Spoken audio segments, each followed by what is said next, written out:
Hi, welcome to This Week in Ames. I'm Susan Guiazda. On today's show, we check in with the Ames Police Department to learn about some exciting new changes.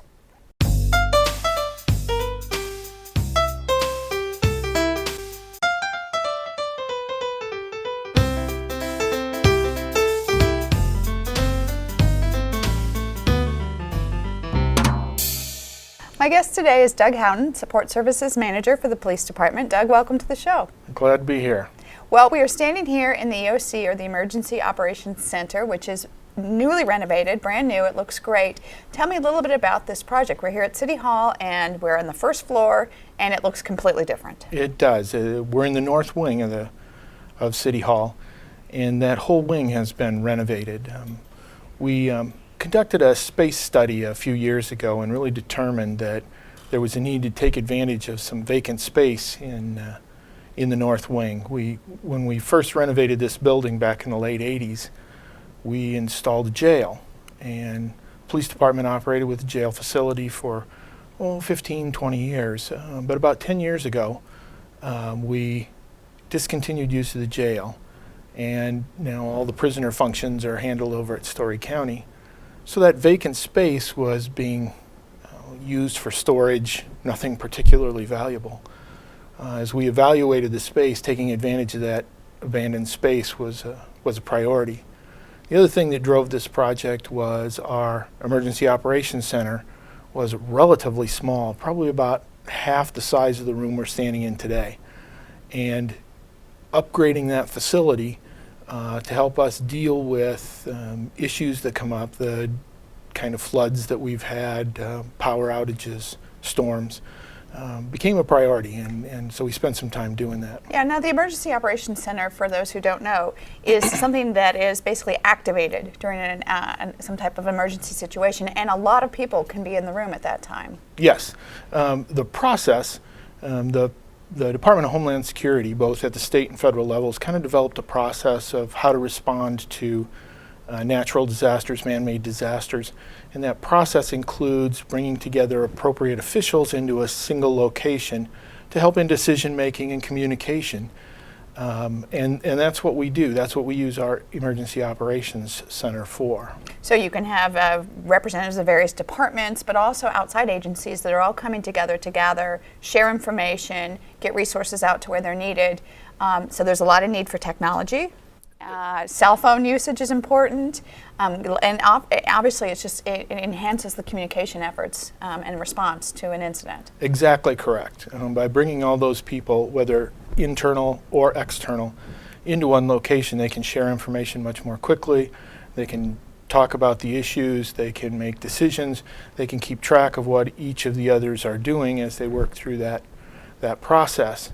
In our old EOC, we barely fit as a city. So the folks that would show up, the city manager, the folks from Fleet, the public works folks, when we'd all come together, we barely fit. It was tight. So the idea of adding outside agencies, whether that's emergency management at the county or state level, folks from Iowa State, whatever the case might be, we just didn't fit. In some incidents, like an outage, it might be an hour or two, but when the floods of 2010 hit, it was days. Yes, it was. Yeah, the Emergency Operations Center was open for days on end, which means that you had folks who were also taking care of basic needs like food and water, not only for folks in the community, but for folks working in the EOC who would tend to work about 12-hour shifts. It was complicated. So this is a huge improvement. This is amazing. It is. It is. We were able to accomplish this because we were able to secure a grant from the federal government for improvement of the EOC, along with the city money, matching city money. We were able to develop this room into a fully functional EOC.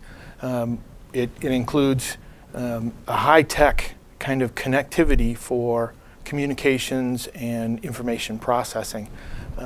We've got the capability to do live video conferencing with anyone else in pretty much the world. We can also bring in any number of resources, electronic resources, and hook them up and be able to share that information within the room and within the building or within the city. Now, the project wasn't just the EOC. We have new office space. We also have new space for dispatchers, and it's expanded. It really looks great. It does. To make this happen, to make the EOC improvements happen, we needed to move things around in that north wing of the building. In fact, the room that we're standing in today, the old dispatch center, sat right in the middle of this room.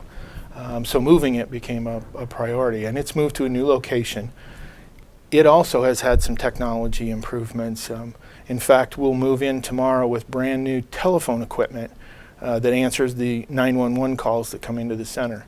So we've, in the past couple of years, added new 911 equipment, new radio equipment, and new computerized record-keeping equipment to help them manage information flow as well. That would serve as a communication resource for the Emergency Operations Center anytime we open up the EOC. So for the average visitor to City Hall, there are a few changes. The access is limited when they head to the north. From the exterior of the building, still the entry places are at the same place. They are. The police department is still accessible from the north door 24 hours a day. The rest of City Hall still has the same entrance as it's always had. What's changed is a hallway that ran east and west along the north side of the building has been eliminated. So the only east-west corridor is now on the south side of the building. And that would be the part of the building that was parallel to 6th Street. Correct. Okay. Yes, yes. Just to orient people. Yes. Now, one thing that's interesting for people who've been to City Hall, they may remember that the building is a square with a courtyard in the middle. And one of the things you could do was walk the entire square. We're not able to do that any longer. That's correct. With the loss of that hallway along the north side of the building, it's more like a C now with the north side closed. During the spring, summer, and fall months, the courtyard's still open and you can still walk through there, but during the winter, the courtyard is closed. Yeah. So a lot of changes, very positive changes for the police department.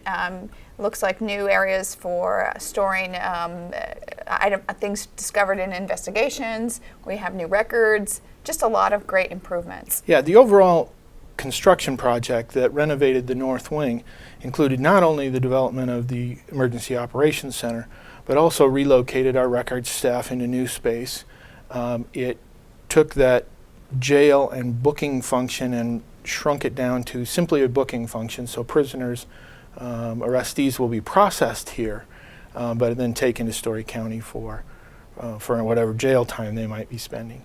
And then right across the hall from the new booking area is a new evidence storage facility that allows us better and more secure storage of those kinds of evidentiary pieces that we need to maintain, sometimes for years on end.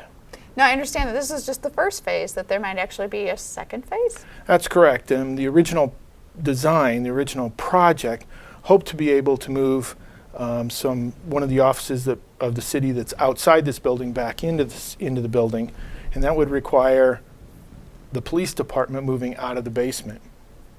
This phase helped us move most of us out of the basement. There's still a little bit down there, but moving the rest of that and then renovating the basement so that we can move our IT folks back into this building is part of phase 2. Now, people might not remember, we've been in City Hall now for more than 20 years, and there have been some space needs. Things are different now than they were 20 years ago, and it's really interesting to watch those adaptations take place. Yeah, it has been very interesting. There hasn't been a lot of work done on the building in the 20 years that we have been here. So this is really the first major renovation, and it has been successful. Great. Well, we look forward to seeing more of this. I know that there's an open house coming up, and the public will get a chance to see it as well. We are looking forward to an opportunity to have an open house, bring the public in as well as other city officials. We're looking at a date of January 31st, although that hasn't been finalized yet. Well, great, Doug. Thanks for stopping by. Thanks. As the city continues its budget process, one of those final pieces is the budget hearings. Those budget hearings are scheduled for 5:15 p.m. on February 4th, 5th, and 6th. You can get more information about the budget hearings on our website at cityofames.org. Well, that's our show for today. Thanks for watching, and tune in next week for This Week in Ames.